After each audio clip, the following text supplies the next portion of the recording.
Hello, hello friends! Welcome back to the channel. My name is Emily. I am so grateful that you clicked on today's video. We are going to be talking about some classics that I've read over the last couple of years that I really enjoy. Now, I will tell you that I don't read a lot of classics. They take up a lot of time and a lot of headspace for me. And so you have to kind of be in the right mind frame to read a classic, in my opinion. So I just don't read a lot of them. I'm trying to, but work in progress, right? All of these, I don't remember a lot of the nitty gritty of the 8 that I'm going to talk about. I just remember that in the moment I loved reading them and they were interesting, and classics can be kind of intimidating because maybe the wording isn't something that we currently use anymore, or situations might be a little bit different, and so they can be a little bit intimidating. I found that these 8 that I'll tell you about, even though they're chunkamunkas, they were not so bad that I couldn't understand what was going on, if that makes sense. Okay, so the first one is Jane Eyre. I read this a while ago and I've read it a couple of times. Do I remember everything about it? No. I just remember that I liked reading about it. I liked the storyline. There was a little section in there when she leaves wherever she was currently, and she meets that new family, and I was like, okay, this is not necessary. That part could have been left out, but whatever. I really enjoyed it. I read it in high school for the first time, and then I reread it a couple years ago. We just follow Jane on her adventure in this house where she works for the man of the house. Anyway, I enjoyed it immensely. Okay, the next one. This wouldn't be a classics recommendation video without Jane Eyre. She is kind of like top tier. I read all of Jane Eyre. I would love to go back and reread them when I have a little bit more time.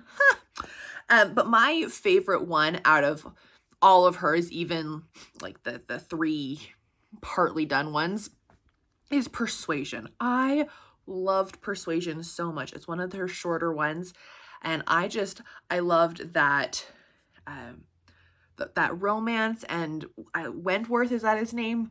I love the male main character. I love a man in uniform. What can I say? And I just loved her character arc, and that was one of my personal favorites.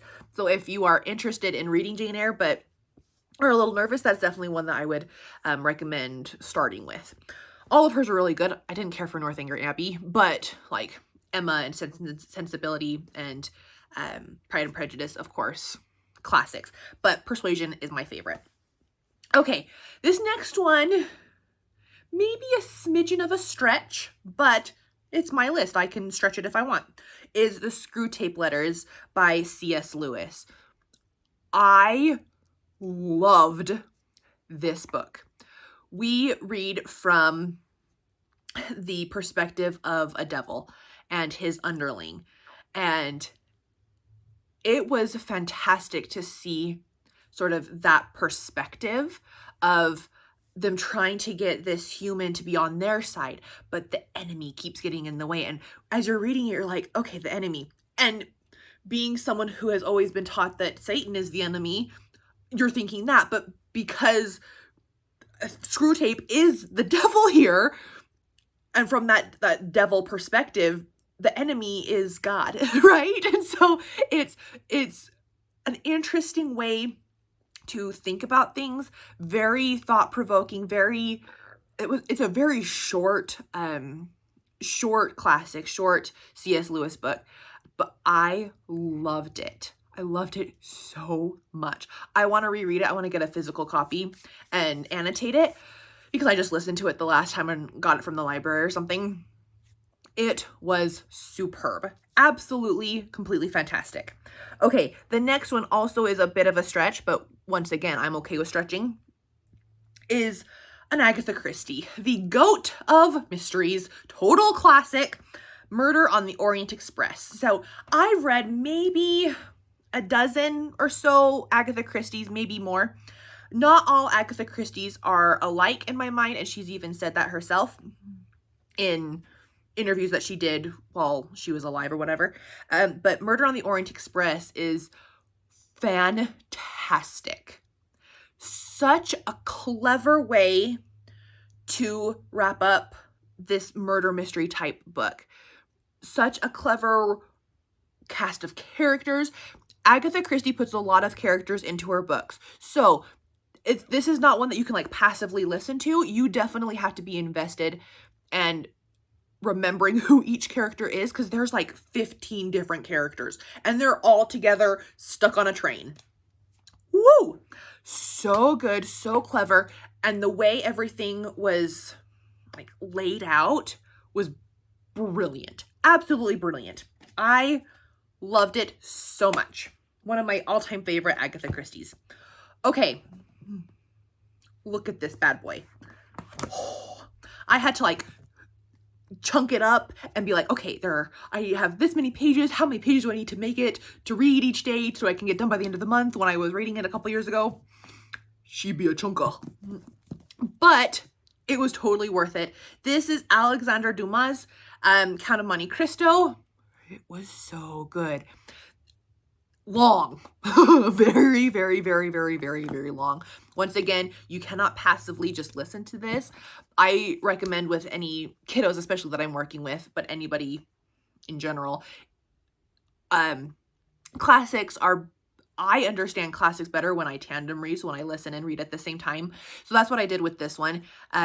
It was wonderful. PBS is doing a new adaptation, which I'm really excited about, on the TV, like a little mini series or something.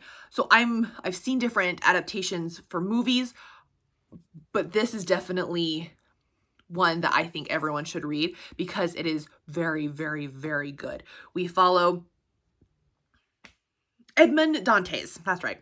And he gets dealt a hand that is pretty crappy, but he's sent to prison on a trumped up charge that he had nothing to do with, and he has to kind of work through that situation, and then he finds this treasure, basically, and it's a story of revenge, and because of this treasure, he's able to go back and sort of take revenge on all the people that did him wrong, but then he learns that maybe he can do some good in this world as well. It was really good. Really, really good. There was one part of it, one character arc that I was like, okay, whatever. But I loved it overall. Okay, my next one is another Bronte, but this is Anne this time. The Tenant of Wildfell Hall. Oh, this was a good one, you guys. Not as long as... There's a little bit of a difference here, huh? But it was wonderful. I loved it. We follow this woman who is very mysterious and she's new to town, but our main guy, Gilbert Markham, he's very interested in her, but she is hesitant. And one night she gives him her journal entries. And so we find out why she's hesitant to get into another relationship. Wowza. Wowza, wowza, wowza. Very, very interesting. Very, you want to pull your hair out at some points, but then at other points you're like, oh my goodness, this is brilliant. Really really good classic. Okay, the next one is one of my favorites, and I'm so grateful that I read it because it was fantastic. Again, not very long. Super easy to understand, super digestible. This is Thomas Hardy's Far from the Mating Crown. So we follow Bathsheba Everdeen, that's right. And she has 3 different suitors.